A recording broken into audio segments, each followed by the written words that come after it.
Yang selalu kuinginkan setelah mendapat kesempatan kedua dalam hidup adalah kedamaian dan ketenangan. Sebuah pondok kecil di hutan, rutinitas sederhana, impian hidup menyendiri. Tapi kemudian aku malah terlibat dengan era perjanjian merah. Seorang wanita yang menghantuiku selama 1 abad penuh. Segalanya menjadi kacau, dan dia terpaksa kembali ke sekte kematiannya yang gila, yang akhirnya memberiku kesempatan untuk fokus pada latihanku sendiri. Beberapa ratus tahun berlalu, aku akhirnya mencapai puncak kekuatanku dan menetap di pegunungan terpencil, menjalani kehidupan tenang yang selalu kuinginkan. Dia, di sisi lain, menjadi momok dunia kultivasi, seorang iblis wanita yang namanya hanya dibisikkan dengan ketakutan. Kupikir jalan kami tidak akan pernah bersinggungan lagi. Kami akan tetap di jalur masing-masing, dan begitulah. Kemudian, suatu malam yang badai, ketukan terdengar di pondokku. Itu Lilith Vance, basah kuyup. Dia tampak seperti orang yang baru saja keluar dari neraka. Matanya benar-benar kosong saat menatapku. "Ethan," bisiknya, suaranya hampir tak terdengar. "Aku tidak punya tempat lain untuk pergi." Aku hanya menatapnya.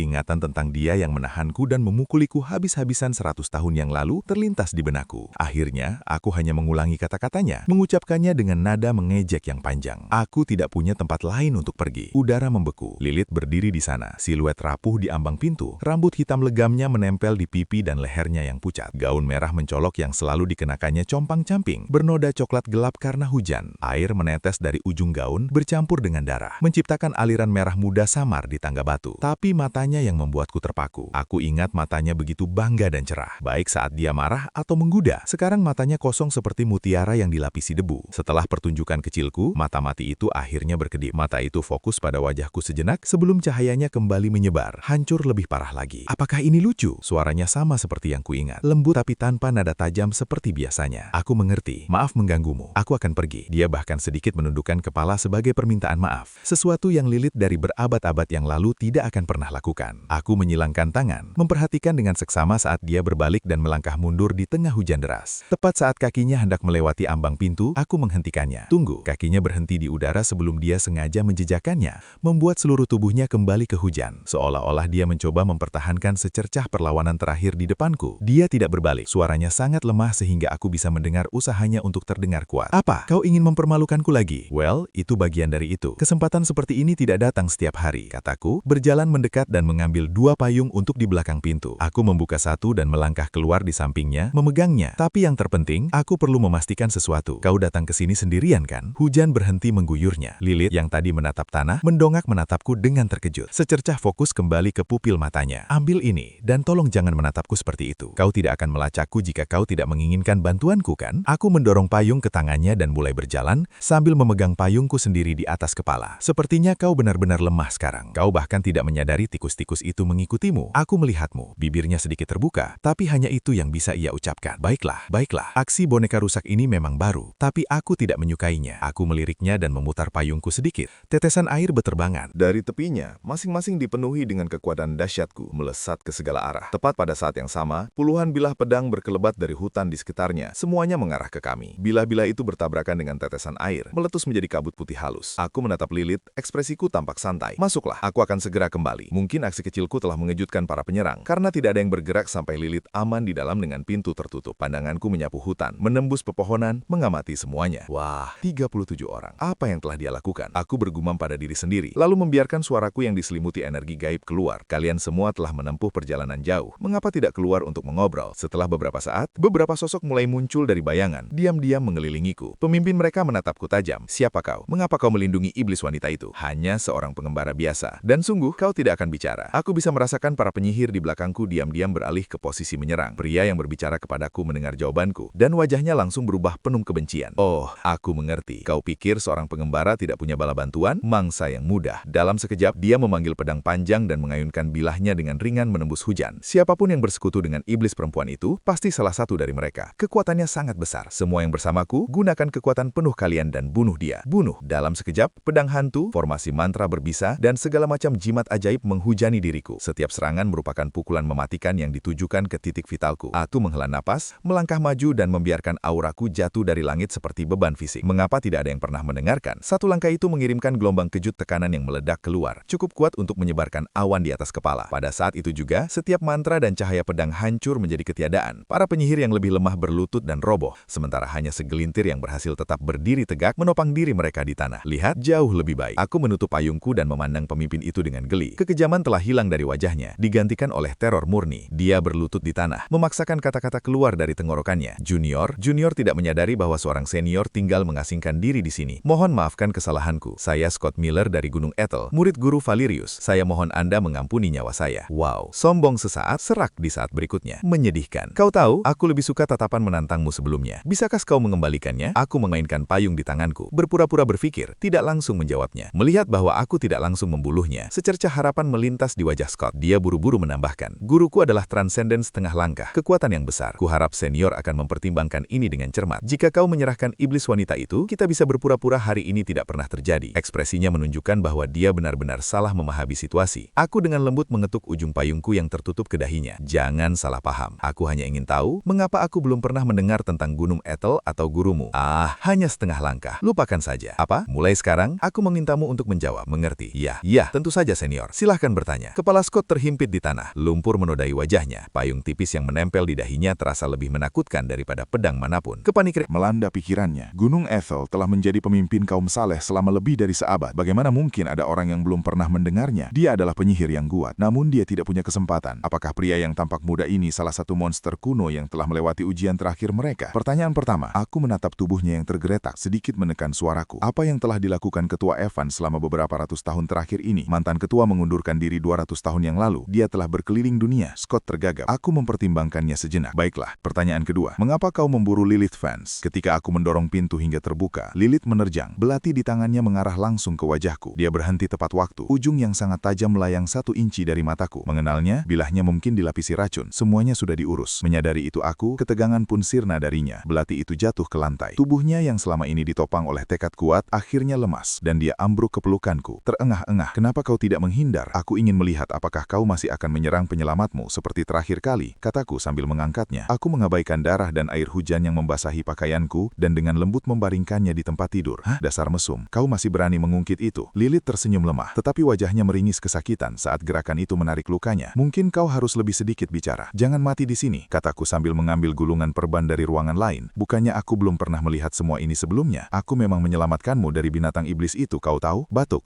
kau benar-benar meraba-raba. Dia mengatakannya seperti sindiran, tetapi aku melihat secercah cahaya kembali ke matanya yang setengah tertutup. Yah, sebaiknya kau biasakan saja, karena aku akan menyentuhmu lagi. Aku menggantungkan perban di depannya. Jangan bilang kau berencana membalut luka-luka ini sendiri dalam kondisimu seperti ini. Lilith menatap mataku. Sebuah rona merah samar, hampir tak terlihat, muncul di pipinya yang memar dan berlumpur sebelum ditelan oleh kelelahan. Dia terdiam sejenak, lalu memalingkan kepalanya, menghindari tatapanku, dan mengangguk kecil. Rambutnya yang basah menempel di belakang lehernya seperti sayap kupu-kupu yang sekarat. Terima kasih. Aku memfokuskan energiku di ujung jari, menciptakan bilah mana murni, dan dengan hati-hati memotong bagian gaunnya yang menempel pada lukanya. Mendengar suara kain yang robek, tubuh Lilith menjadi kaku sesaat sebelum dia memaksa dirinya untuk rileks. Semakin banyak kulitnya yang terlihat, tetapi aku tidak ingin mengagumi pemandangan itu. Saat seluruh lukanya terlihat, alisku semakin mengerut. Luka sayatan pedang yang cukup dalam hingga memperlihatkan tulang, bekas luka bakar yang hangus, warna ungu gelap racun, semuanya tertutup campuran lumpur dan darah. Hampir tidak ada 1 inci pun kulit yang tidak terluka di seluruh tubuhnya. Bagaimana kau bisa sampai separah ini? Tanganku tak berhenti bergerak saat aku menaburkan bubuk obat ke lukanya. Iblis perempuan itu menarik napas tajam, jari-jarinya yang ramping mencengkram seperai saat dia menggigit bibirnya agar tidak mengeluarkan suara. Keras kepala seperti biasa dia ini. Setelah beberapa saat, dia terengah-engah. Bukankah kau bertanya pada orang-orang di luar? Ya, mereka bilang kau membantai seluruh sekte pedang perak untuk mendapatkan harta karun rahasia, kataku santai mulai membalut lukanya. Aku juga mendengar kau telah membunuh cukup banyak orang selama beberapa abad terakhir. Lilith tertawa lemah. Dan kau masih menerimaku? Tidakkah kau takut aku akan menusukmu dari belakang begitu aku sembuh? Mengencangkan perban sedikit lebih keras, dan dia menarik napas lagi. Jangan bertele-tele dengan monolog tentang villa dalam keadaanmu sekarang, kataku, sambil sedikit rileks. Mulutmu adalah bagian terkuat dari seluruh tubuhmu. Lain kali, coba tangkis serangan dengan mulutmu. Mungkin kau tidak akan terluka sedikit pun. Suaranya serak. Kau masih semenarik dulu. Jadi, apa yang sebenarnya terjadi? Mereka benar. Aku membunuh mereka semua, kata Lilith. Nadanya datar. Setiap orang di sekte itu dari atas sampai bawah, pria, wanita, dan anak-anak, aku musnahkan mereka. Ekspresiku tidak berubah. Kenapa? Aku seorang demonis. Apakah aku butuh alasan untuk melakukan hal-hal buruk? Balasnya. Aku menjawab dengan tenang. Coba tebak. Orang-orang dari sekte pedang perak mencuri sesuatu yang penting darimu. Kau ingin mendapatkannya kembali. Tetapi orang yang bertanggung jawab, mungkin tuan muda atau semacamnya, melihatmu dan memutuskan dia ingin menggunakanmu sebagai alat untuk kultivasinya sendiri. Dia dan seluruh sekte mencoba memaksamu, kan? Apakah kau ada di sana? Secercah kekaguman melintas di matanya yang lelah. Kau benar sekali. Tentu saja, aku tidak ada di sana. Aku hanya pernah melihat alur cerita persis seperti itu di seluruh terusin novel sebelum aku menyeberangi dunia ini. Meskipun begitu, kau ceroboh. Apakah kau lupa apa yang kukatakan? Dalam situasi seperti itu, kau mengacaukan semuanya. Sungguh menjengkelkan bagaimana dia tidak pernah bertindak cukup jauh. Terkadang aku benar-benar tidak tahu apakah kau berada di pihak terang atau gelap. Beberapa metodemu lebih bengkok daripada milikku, katanya sambil tersenyum pahit. Suaranya semakin berat karena mengantuk. Pokoknya, aku terluka parah dan para idiot sok benar di aliansi Aegis mengetahuinya. Mereka telah memburuku seperti sekumpulan anjing gila sejak saat itu. Omong-omong, bagaimana kau menemukanku di sini? Tanyaku. Suaranya semakin kecil. Aku tahu kau ada di sini selama 100 tahun. Seseorang tidak berusaha menyembunyikan jejaknya. Apakah ini kehidupan yang selalu kau inginkan? Ya, aku dengan ahli mengikat perban menjadi simpul yang sempurna. Lihatlah hasil karyaku. Aku berhenti di tengah kalimat. Lilith sudah menutup matanya. Napasnya teratur. Dia tertidur. Setelah diburu begitu lama dengan luka yang begitu parah, dia sudah mencapai batasnya sejak lama. Fakta bahwa dia berhasil berbicara denganku selama ini adalah bukti tekadnya yang luar biasa. Aku diam-diam menarik selimut menutupi tubuhnya, lalu berjalan untuk menuangkan secangkir teh untuk diriku sendiri, menyesapnya perlahan. Ada alasan lain mengapa aku bisa menebak cerita sekte pedang perak dengan sangat akurat. Tidak lama setelah aku dan Lilith berpisah bertahun-tahun yang lalu, aku melihat salah satu murid mereka mencoba menculik seorang gadis di tengah jalan. Jadi aku memukulinya. Kemudian tentu saja, setelah kau memukul yang kecil, yang besar muncul. Pria tua ini muncul dan menyatakan bahwa dia akan menghancurkan kekuatanku dan melemparkanku ke sarang monster sebagai hukuman. Jadi aku juga memukulinya begitu parah sehingga jiwanya hampir tidak keluar dari tubuhnya. Setelah itu, aku melakukan introspeksi diri yang serius. Aku memastikan tidak ada jiwa siapapun yang pernah lolos dariku lagi. Untuk berpikir bahwa sekte sekeji itu dianggap benar. Orang baik saat ini sebenarnya tidak begitu baik. Aku memikirkan pemimpin para penyergap itu. Saat dia tahu aku seorang pengembara tanpa siapapun yang mendukungku, naluri pertamanya adalah membunuhku. Jelas ini bukan pertama kalinya dia melakukan hal seperti itu. Jadi aku segera menyelami ingatannya. Benar saja, aku menemukan banyak contoh dia membunuh orang demi harta benda mereka. Dan dari ingatannya, aku mengetahui bahwa sebagian besar kultivator yang disebut saleh saat ini lebih kejam daripada anggota Persekutuan Merah. Penyelidikan psikis sangat praktis. Sepertinya semua tahun-tahun yang kuhabiskan bersama Lilith memiliki dampak yang lebih besar padaku daripada yang kukira. Menggunakan seni iblis dengan sangat terampil. Cek-cek. Tapi kembali ke pokok permasalahan. Jejak para pemburu ini berakhir di sini. Aku tidak bisa tinggal di tempat ini lagi. Kabin kecilku yang malang.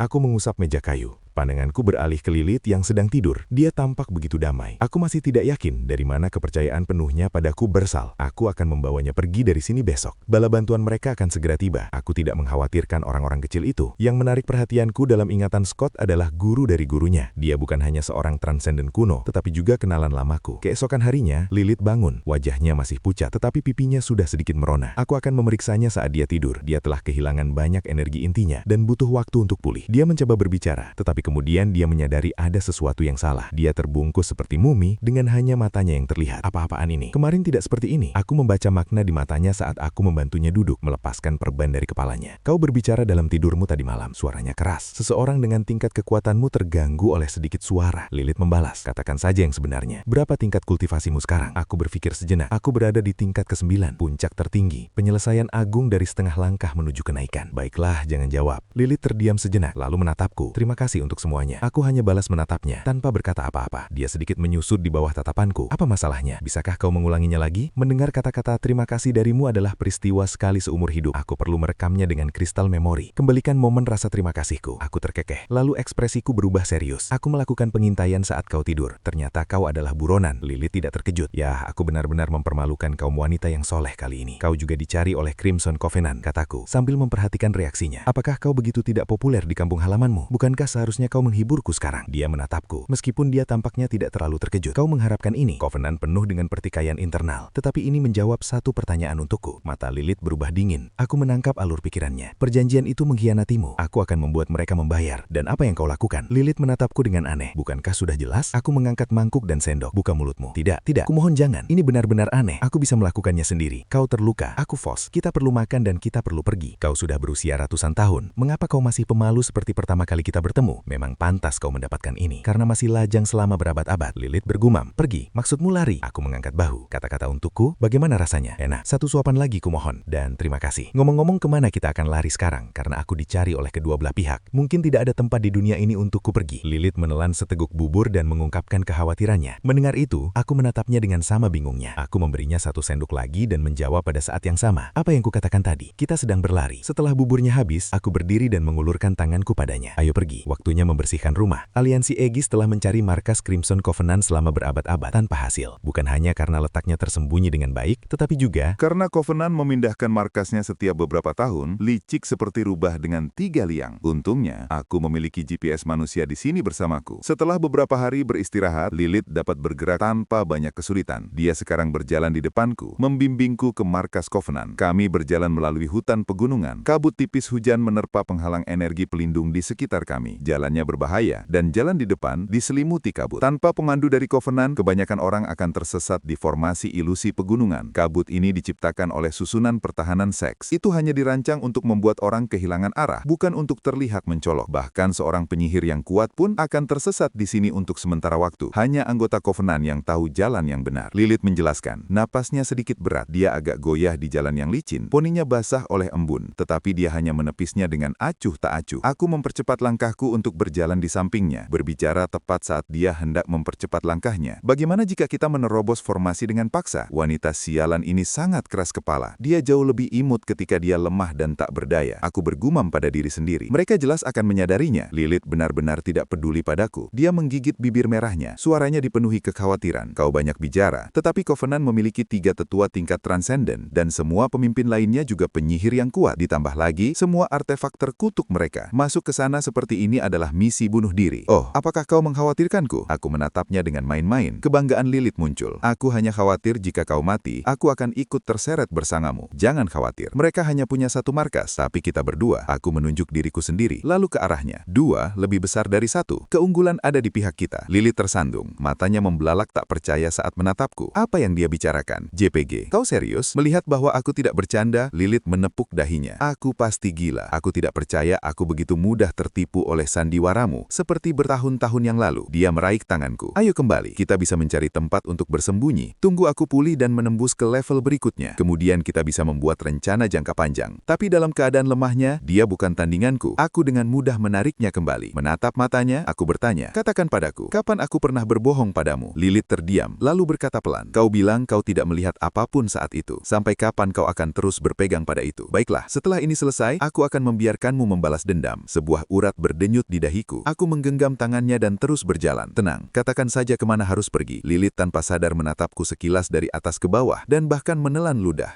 Ya? Oh, kesini. Pada akhirnya dia memutuskan untuk mempercayaiku seperti biasanya. Hanya saja jangan sampai hampir terbunuh seperti yang kau lakukan di celah bulang putih itu. Iblis wanita yang baik hati itu terluka kali ini, dan tidak bisa menyelamatkanmu. Tapi kita untung besar di aula itu kan? Aku balas. Dan ketika aku mengatakan kau harus mempercayaiku, aku tidak hanya berbicara tentang saat ini. Lilith bertanya, lalu apa lagi yang ada? Senyum tersungging di bibirku. Kau pernah bertanya tentang tingkat kekuatanku sebelumnya. Ingat jawabanku? Kau bilang, pupil Lilith menyempit dan kata-katanya tercekak di tenggorokannya. Jauh di dalam markas besar persekutuan di aula utama, cahaya lilin berkedip-kedip memancarkan bayangan-bayangan yang terpelintir dan menari-nari dari sosok-sosok di dalamnya. Udara dipenuhi bau tembaga busuk. Darah, singhasana utama kosong. Sejak pemimpin sebelumnya meninggal, mencoba mencapai kenaikan berabad-abad yang lalu, kedua wakil pemimpin dan Lilith yang kembali telah terkunci dalam kebuntuan, tidak dapat memilih pengganti. Sekarang, dengan kepergian Lilith, persekutuan dijalankan oleh 3 tetua agung transenden dan 7 penyihir senior yang kuat. Saat ini, ke-10 dari mereka berkumpul di aula. Yang Lilith belum mati. Pembicara adalah seorang lelaki tua berjubah hitam di kursi kehormatan di sebelah kiri. Wajahnya kurus, matanya cekung. Tetua Agung Moros memainkan untayan manik-manik doa yang terbuat dari tulang manusia, masing-masing berisi tengkorak penyihir kuat yang telah ia bunuh sendiri. Melapor kepada Tetua Agung, dia terluka parah dalam pertempuran di Sekte Silverblade. Dia berhasil lolos dari kejaran aliansi Aegis selama beberapa hari, tetapi kami kehilangan jejaknya di sebuah gunung terpencil. Seorang pria berjubah hitam yang berlutut di bawah berkata, suaranya bergetar. Kabar dari aliansi mengatakan bahwa Scott Miller dan seluruh kelompoknya telah menghilang, kemungkinan besar mati. Tidak berguna. Sebuah dengusan dingin terdengar dari sebelah kanan. Itu adalah seorang wanita cantik yang tampak muda, tetapi garis-garis halus di sudut matanya mengkhianati usia sebenarnya. Sudah lama kukatakan, kita tidak bisa mempertahankan Lilith. Dia adalah murid pribadi pemimpin lama dengan pengaruh yang terlalu besar di sekte, tetapi hatinya tidak pernah benar-benar bersama kita. Dia akan selalu menjadi beban. Tetua Agung Belladonna mengagumi kuku-kukunya yang panjang.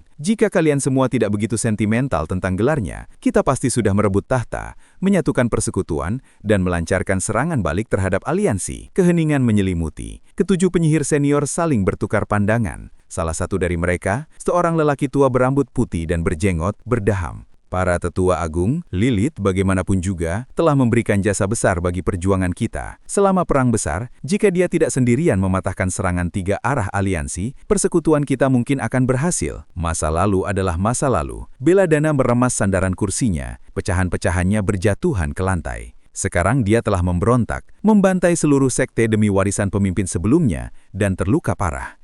Ini adalah waktu yang tepat untuk membunuhnya. Tahukah kalian apa yang mereka katakan di luar sana? Bahwa persekutuan merah bahkan tidak dapat mengendalikan udaranya sendiri, bahwa kita hanyalah sekumpulan anjing gila, tambah moros perlahan. Dan menurut sumber kita dari Gunung Ethel, Lilith berhasil mengambil kembali warisan pemimpin lama. Jika kita membiarkannya pulih dan menembus ke tingkat transenden, dia benar-benar akan merebut tahta. Suasana di aula menjadi semakin mencekam. Tepat saat itu, seorang pemuda di ujung meja penyihir senior berdiri dan membungkuk. Para senior, saya ada yang ingin saya sampaikan. Namanya Leo, seorang penyihir senior yang baru diangkat. Mengenai Lady Lilith, saya baru-baru ini membuat beberapa penemuan baru, kata Leo. Dia berjalan ke tengah aula, sebuah gulungan giok terlepas dari lengan bajunya. Setelah perang besar, Lady Lilith diam-diam membebaskan 3 tahanan dari aliansi Aegis. 280 tahun yang lalu, ketika perjanjian kita berencana untuk merebut urat naga di benua timur, dia menasehati untuk tidak melakukannya dengan alasan korban jiwa yang berlebihan, menyebabkan rencana itu dibatalkan. Menurut penyelidikan saya, dia berhubungan secara pribadi dengan beberapa sekte timur pada saat itu.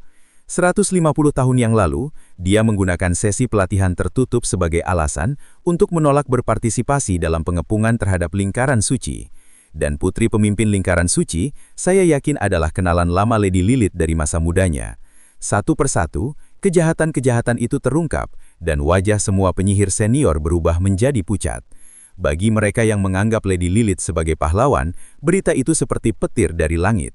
Dan bagi mereka yang menganggapnya sebagai saingan, atau bahkan musuh terselubung, hal itu seperti bahan bakar baru untuk kecurigaan yang sudah tersamai. Orang di aula menjadi lebih gelap. Niat membunuh terpancar di mata Moro. Apakah semua ini benar? Gulungan itu berisi bukti terperinci. Tetua Agung boleh memeriksanya sendiri, kata Leo sambil membungkuk. Tetapi sudut mulutnya melengkung membentuk senyum yang hampir tak terlihat. Bagus, kemajuan Lilith yang bagus. Belladonna tertawa terbahak-bahak. Pengkhianat kau! Keluarkan dekret darah. Perintahkan semua murid di tingkat formasi inti dan di atasnya untuk memburunya. Tunggu dulu. Tetua Agung ketiga, Kigo yang selama ini diam, akhirnya berbicara. Suaranya serak. Lilith adalah salah satu orang suci kita. Mengeluarkan dekret darah secara langsung mungkin akan mengecewakan anggota kita. Bagaimana dengan ini? Jari-jarinya yang kurus mengetuk sandaran tangan. Senyum jahat menyebar di wajahnya. Kami mengumumkan kepada publik bahwa orang suci itu mengalami penyimpangan dalam latihannya. Menjadi gila, membantai sesama muridnya, dan mengkhianati perjanjian. Demi menghormati ikatan lama kita hanya akan memasung kekuatannya dan memenjarakannya di jurang pengunci jiwa selama 1 abad. Jika dia bersedia kembali dan mengaku, kita bisa bersikap lunak. Moro mengerutkan kening. Bukankah itu terlalu membiarkannya lolos? Mudah, sabar Moro. Kilatan licik muncul di mata Kigo. Begitu berita ini tersebar, jika dia tidak menyerahkan diri, itu akan mengkonfirmasi pengkhianatannya. Dan jika dia melakukannya, memastikan dia mati di jurang pengunci jiwa, hanya masalah kau mengucapkan kata itu, bukan? Beberapa tawa kecil terdengar di aula. Moro mengangguk puas. Brilian, kau selalu memikirkan semuanya dengan matang. Baiklah, selain itu, sebelum dia selesai bicara, Moro mendongak, menatap langit-langit aula besar. Belladonna dan Kigo mengikutinya. Wajah mereka menunjukkan keterkejutan. Para penyihir senior saling memandang, hendak bertanya apa yang terjadi. Ketika suara dentuman keras terdengar dari atas, seluruh aula mulai bergetar hebat. Retakan menjalar seperti jaring laba-laba di dinding dan langit-langit yang diperkuat secara magis. Puing-puing dan batu-batu besar berjatuhan, menimbulkan awan debu. Boom! Dalam sekejap, sebuah pedang kolosal dari energi murni menembus kubah aula, menukik langsung ke arah Tetua Agung Moro. Aura pedang yang tajam menghancurkan segala sesuatu di jalannya. Pertahanan Moro hancur lapis demi lapis, dan kekuatan yang sangat besar akhirnya meledak saat pedang hantu itu menghilang. Aku berdiri melayang di udara, melihat ke bawah melalui lubang yang baru saja kubuat ke arah orang-orang di dalam. Aku melambaikan tangan dengan santai seperti tetangga yang mampir. Hei, semua orang di sini, siapa yang berani menerobos menerobos masuk ke wilayah Crimson Covenant. Belladonna meraung marah, melambaikan tangannya. Badai kelopak teratai merah darah terbentuk dari energi iblisnya dan melesat ke arahku. Muncul di depan wajahku dalam sekejap. Ekspresiku tidak berubah. Aku menjentikan jariku di udara. Ruang angkasa beriak seperti permukaan kolam. Gelombang itu menyebar dan setiap kelopak teratai larut dalam getaran, lenyap tanpa jejak. Belladonna terjengang. Bagaimana mungkin? Itu adalah serangan kekuatan penuh dari seorang transenden. Bagaimana itu bisa dinetralisir dengan begitu mudah? Tepat saat itu, cahaya ungu gelap melesat keluar dari reruntuhan. Tetua Agung Moro muncul,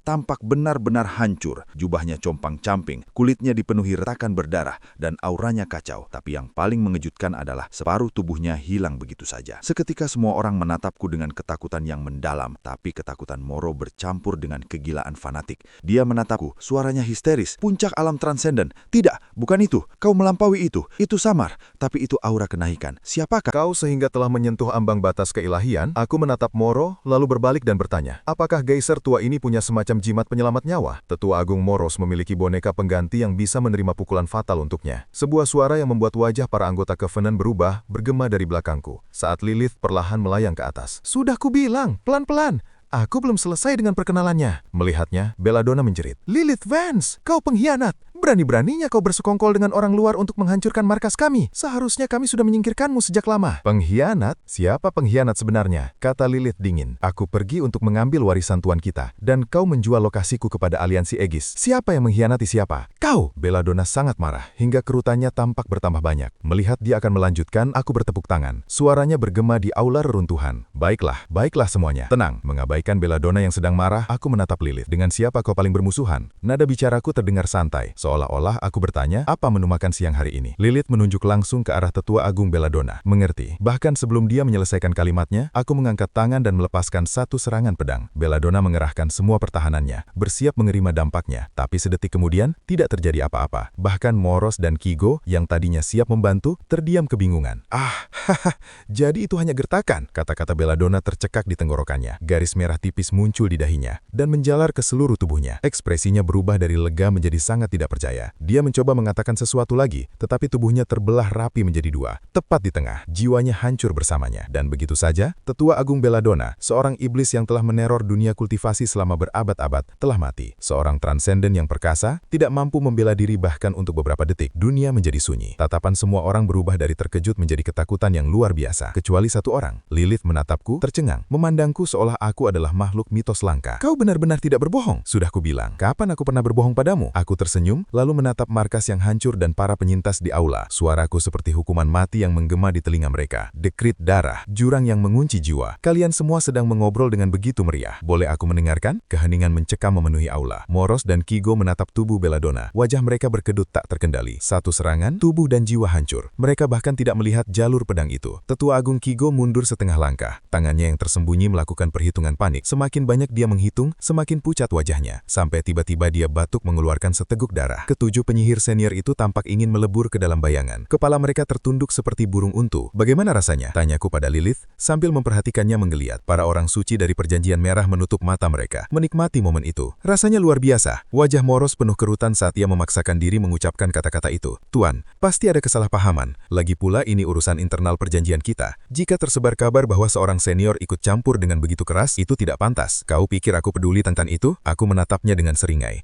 lalu menoleh ke Lilith. Apakah perjanjianmu memiliki tradisi di mana jika seorang santa terlihat telanjang, dia harus menikahi pria itu? Kukira bergerak, tetapi energi dalam tubuhnya, kesadarannya, bahkan pikirannya pun berhenti total. Ia bahkan tidak bisa melawan. Aku menjentikan jariku. Suara pecahan kaca bergema di seluruh dunia. Formasi rantai jiwa yang mengerikan, cahaya darah, rantai, bayangan iblis, dan tubuh Moros yang setengah beregenerasi semuanya hancur menjadi titik-titik cahaya yang tak terhitung jumlahnya, melayang turun seperti kepingan salju. Aku melihat kehancuran di sekitarku. Auraku sendiri sama sekali tidak terganggu. Apa yang disebut setengah langkahku, bagimu, itu adalah satu langkah di atas kepala. Titik-titik cahaya jatuh seperti salju di reruntuhan markas Crimson Covenant dan di wajah Lilith yang sedikit mendongak. Ia menatap kosong sosok yang berdiri dengan tangan di belakang punggungnya di langit. Di sekelilingnya, terdengar guncangan susulan dari gunung-gunung yang runtuh dan rintihan energi yang menghilang. Tetapi semua kebisingan itu sepertinya berada di dunia lain. Satu-satunya hal yang ia bisa dengar hanyalah detak jantungnya sendiri sendiri yang semakin cepat dan kalimat yang menggema di langit dan bumi. Yang kusebut setengah langkahku untukmu, itu satu langkah di atas kepala. Arogan, tenang, dan benar-benar lugas. Sama seperti ratusan tahun yang lalu, pria yang jelas jauh lebih lemah saat itu selalu menemukan cara cerdas yang aneh untuk menyelamatkannya dari situasi yang mustahil. Hanya saja kali ini, dia tidak membutuhkan trik. Kekuatan yang luar biasa telah menghancurkan setiap rencana dan rintangan. Aku melayang turun di sampingnya dan menghilangkan perisainya, menetapnya sekilas. Kenapa kau melamun? Apa kau terluka? Atau kau hanya terpukau oleh ketampananku yang luar biasa? Ayo, puji aku. Jangan malu. Hah? Dia tidak berubah sedikit pun. Senyum tipis menyentuh bibir Lilith saat dia melihat puing-puing itu. Kau bisa berperan sebagai pahlawan, dan sekarang aku ditinggalkan dengan kekacauan besar ini untuk dibersihkan. Kurasa beberapa hal lebih baik jika kau hancurkan saja dan mulai dari awal. Aku membungkuk dengan main-main. Hidup pemimpin baru Crimson Covenant. Baiklah, berhenti menggodaku. Senyum Lilith memudar saat ekspresinya berubah serius. Aku akan membangun kembali Covenant. Aku memiliki warisan tuanku, dan dengan reputasi yang telah kubangun selama bertahun-tahun, seharusnya tidak memakan waktu terlalu lama. Bagus, setelah kau selesai, kita akan mengunjungi aliansi Aegis. Aku menatap cakrawala. Pandanganku seolah melintasi jutaan mil untuk mendarat di Gunung Ethel. Aku ingin melihat apa yang telah dilakukan Ketua Event selama bertahun-tahun ini. Di reruntuhan markas Crimson Covenant, debu bahkan belum mengendap. Lilith mengamati kehancuran itu, lalu melirikku. Berdiri di sana dengan tangan terlipat di belakang punggungku, tampak seperti aku tidak peduli apapun di dunia ini. Dia tak kuasa memijat lipisnya. Kau bersenang-senang, merobek lubang di langit. Sekarang aku yang terjebak dengan pembersihannya. Aku mengangkat alis. Pandanganku menyapu beberapa penyintas yang meringkuk di sudut-sudut. Terlalu takut bahkan untuk bernafas. Apa alternatifnya? Kalian ingin aku, seorang pria yang hanya ingin menjadi pertapa menjadi pemimpin baru? Aku bahkan tidak sanggup menyapu kabinku sendiri, apalagi mengurus dan memberi makan sekelompok orang aneh ini. Begitu kata-kata itu keluar dari mulutku, salah satu anggota yang lebih berani tersandung ke depan dan berteriak, "Nyonya Agung Bijaksana, Yang Mulia Bijaksana, kami berjanji untuk mengikuti Yang Mulia Nenek Moyang Agung." Aku hampir tersedak ludahku sendiri. Siapa yang memberiku gelar itu? Itu adalah keputusan bulat. Pria itu menundukkan kepalanya lebih dalam lagi. Sang nenek moyang membunuh Belladonna dengan satu serangan dan menghancurkan formasi rantai jiwa. Kekuatan ilahimu adalah berkah yang belum pernah dilihat sekte kami selama 10.000 tahun. Mulutku berkedut. Aku menoleh ke Lilith dan berbisik pelan. Apakah? Karena benar-benar seburuk itu dalam memberi nama sesuatu, Lilith menahan senyum, memasang wajah tegas di depan kerumunan. Kalian semua bubar, bersihkan puing-puing, rawat yang terluka, dan hitung kerugian kita. Kita akan berkumpul di Balai Dewan dalam 3 hari. Kerumunan itu bubar, bergerak seolah-olah dikejar hantu. Setelah mereka pergi, Lilith tak bisa menahannya lagi dan tertawa terbahak-bahak. Nenek moyang agung, kedengarannya memang keren. Keren apanya? Kataku sambil memutar bola mata. Mereka hanya takut aku akan mengubah mereka menjadi debu juga. Ngomong-ngomong, di mana si musang kecil itu? Leo, yang banyak bicara di aula. Aku sudah mengurungnya, kata Lilith dengan kilatan dingin di matanya. Mengkhianatiku, membuat para tetua berbalik melawanku. Aku akan membuatnya membayar perlahan-lahan. Lambat itu membosankan. Aku menjentikan jariku dengan tatapan nakal di mataku. Ayo, aku akan menunjukkan sesuatu yang menyenangkan. Leo dipenjara di tingkat terendah pagoda langit-langit iblis, dikelilingi oleh mantra yang membuat pelarian mustahil. Dia mondar-mandir dengan cemas, mencoba mencari cara untuk menyuap para penjaga. Ketika sebuah pintu berat berderi terbuka, Lilith dan aku masuk bersama. Aku memegang sebuah bola kecil berwarna gelap. Apa yang kau inginkan? Leo membentak. Aku seorang penyihir senior. Kau tidak bisa menyentuhku. Siapa yang akan menyentuhmu? Kataku sambil memainkan bola itu. Ini hanya mainan kecil yang kubuat di waktu luangku. Ini adalah bola memori siaran langsung. Bola ini dapat menarik ingatan seseorang dan menyiarkannya agar semua orang dapat melihatnya. Lilith mengangkat alisnya. Bola ini bisa melakukan itu. Sejak kapan? Baru saja menciptakannya. Kataku menyeringai seperti kucing yang menemukan krim. Dirancang khusus untuk tikus-tikus kecil yang menusuk dari belakang. Tanpa berkata apa-apa lagi, aku menjentikan jariku. Bola itu melayang ke udara dan mulai bersinar terang. Di saat berikutnya, gambar Leo bersekongkong dengan utusan dari aliansi Aegis, diam-diam menyampaikan pesan kepada Tetua Agung dan bahkan menggelapkan sumber daya kultivasi dari rakyatnya sendiri diproyeksikan ke dinding pagoda. Lebih parahnya lagi, aku menggunakan kekuatanku untuk memperkuat sinyal bola tersebut, menyiarkannya ke seluruh markas besar. Seluruh Covenant bergejolak. Bajingan itu, Leo, adalah mata-mata, dan kukira dia adalah bintang yang sedang naik daun. Ternyata dia pengkhianat. Dia mencuri sumber daya yang cukup untuk membiayai pelatihanku selama 1 abad. Di dalam pagoda, Leo menatap gambar-gambar di dinding. Wajahnya pucat pasi. Dia ambruk ke lantai bergumam. Aku salah, ampuni aku. Aku mendecakkan lidah. Lihat, inilah yang disebut reputasi hancur. Jauh lebih menarik daripada hanya membunuhnya. Lilith memandang keadaan Leo yang menyedihkan. Dinginnya tatapan matanya melunak menjadi senyum tipis. Hanya kau yang akan memberikan hukuman sekejam ini. Kau terlalu memujiku, kataku membungkuk dengan sopan. Di tempat asalku ini disebut mempermalukan di depan umum, dan itu adalah sebuah seni. Selama 3 hari berikutnya,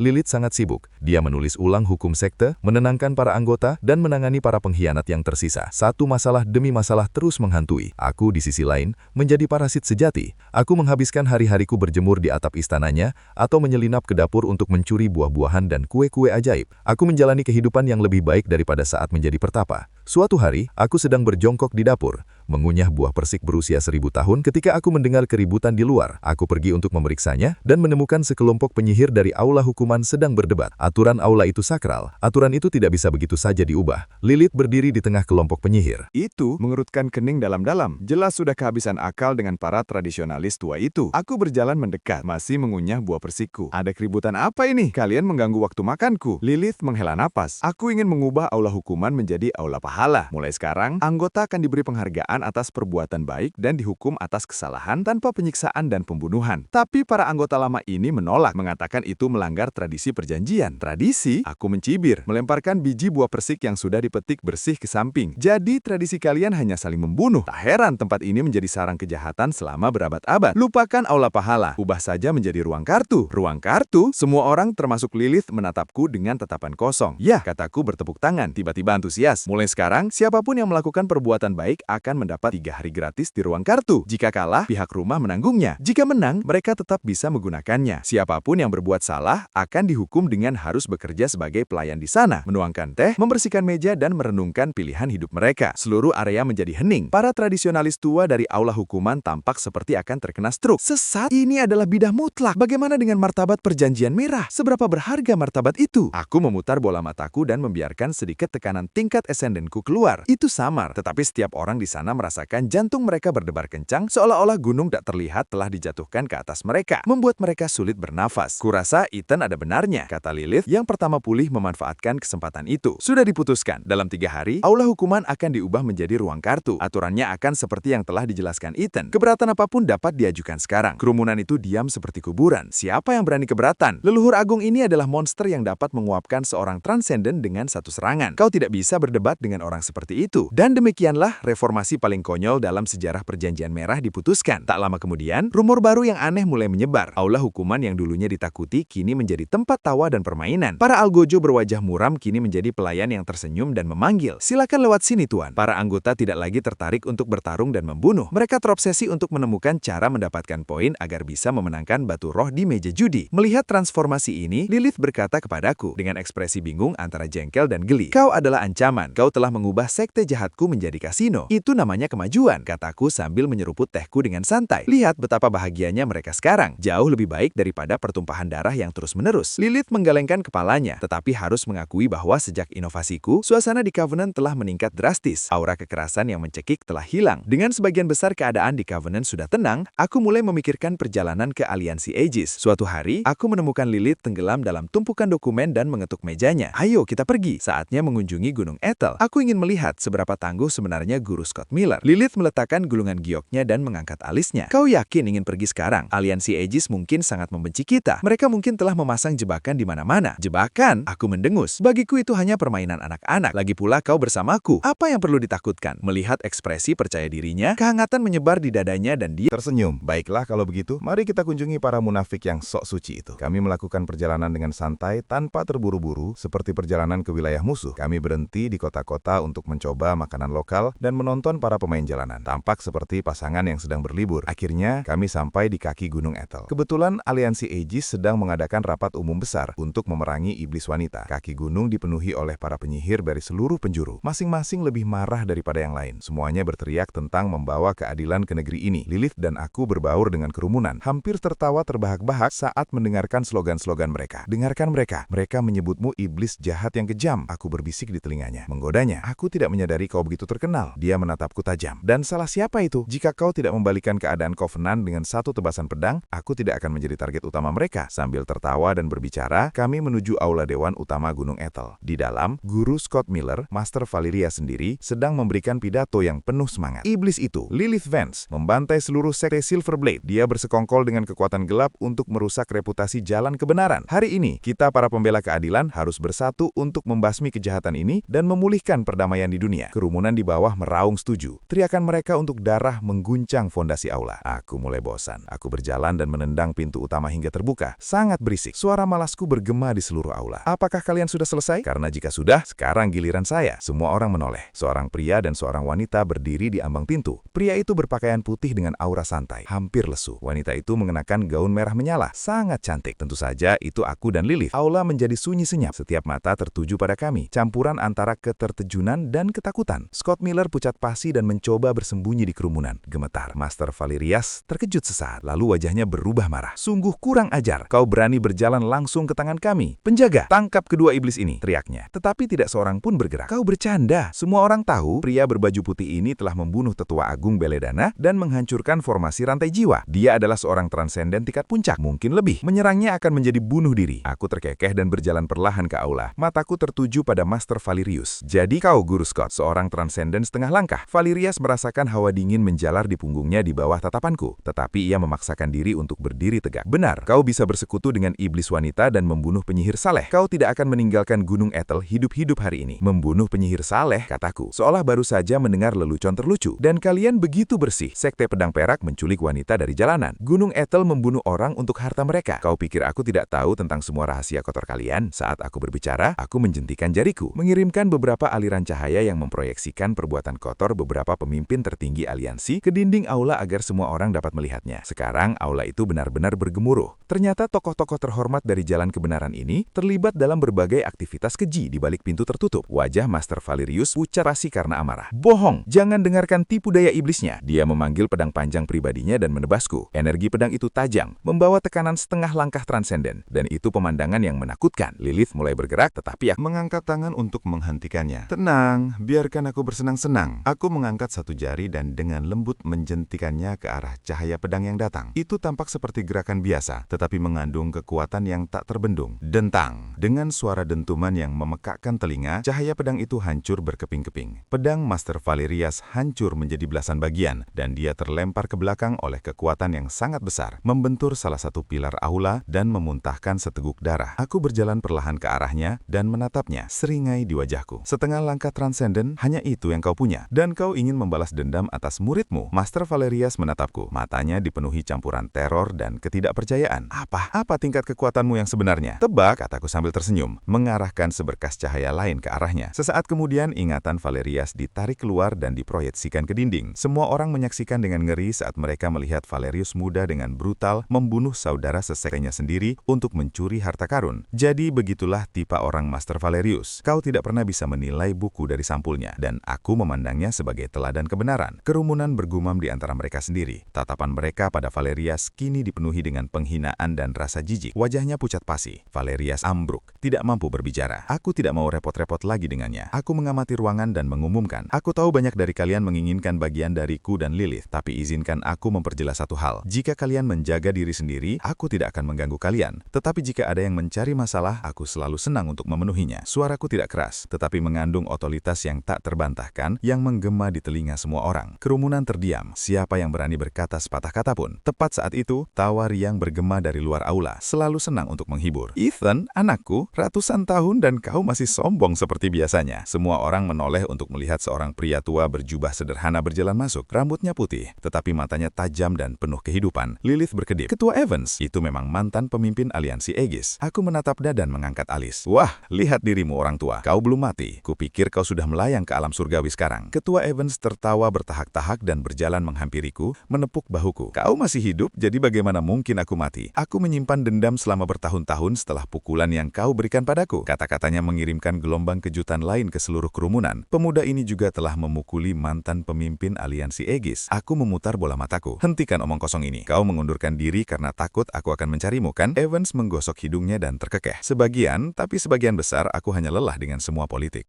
Semua pengkhianatan itu melelahkan. Bepergian keliling dunia jauh lebih membebaskan. Aku mendengus. Langkah cerdas. Kami saling memandang dan tersenyum. Dendam lama sepertinya lenyap saat itu juga. Setelah menyelesaikan masalah di Gunung Ethel, Lilith dan aku melakukan tur singkat ke wilayah aliansi Aegis, menempatkan beberapa pembuat onar yang lebih ambisius pada tempatnya sebelum akhirnya kami pergi. Dalam perjalanan pulang, Lilith menatapku dan bertanya, jadi kemana selanjutnya? Aku berpikir sejenak, lalu menatap ke kejauhan, senyum di wajahku. Kembali ke kabinku tentu saja. Tapi kali ini, aku akan mengajakmu. Lilith membeku sejenak. Rona merah muncul di pipinya. Dia menatapku dengan main-main. Siapa yang bilang aku ingin kembali ke kabinmu? Namun, Bahkan saat dia mengatakannya, kakinya sudah melangkah menuju pegunungan terpencil. Beberapa bulan kemudian, Persekutuan Merah sepenuhnya direformasi. Lilith menjadi pemimpinnya yang tak terbantahkan, otoritasnya mutlak. Tetapi dia menyerahkan operasi sehari-hari kepada bawahannya yang terpercaya dan mengikutiku kembali ke pondok kecil di pegunungan. Dan begitulah, dunia kultivasi kehilangan seorang iblis wanita yang kejam dan seorang guru kuno yang sangat kuat, tetapi mendapatkan pasangan legendaris yang hidup dalam pengasingan. Sesekali Ketua Evans akan mampir untuk makan. Kami bertiga akan duduk di halaman minum teh dan mengeluh tentang keadaan dunia. Sesekali, murid-murid dari Persekutuan Merah akan membawa persembahan buah-buahan dan kue-kue ajaib untuk memeriksa apakah pemimpin mereka dan leluhur agung hidup nyaman. Sesekali, para pemimpin aliansi Aegis akan mengirimkan harta berharga sebagai upeti, takut menyinggung guru yang kuat dan membuatnya mengunjungi Gunung Ethel lagi. Akhirnya, aku memiliki kehidupan damai dan tenang yang selalu kuimpikan. Berjemur, minum teh, makan camilan, dan sesekali menggoda wanita berbaju merah di sisiku. Lilith pun, secara bertahap, sifatnya yang keras dan jahat telah hilang, dan ia menjadi jauh lebih lembut. Meskipun ia masih punya kebiasaan menarik telingaku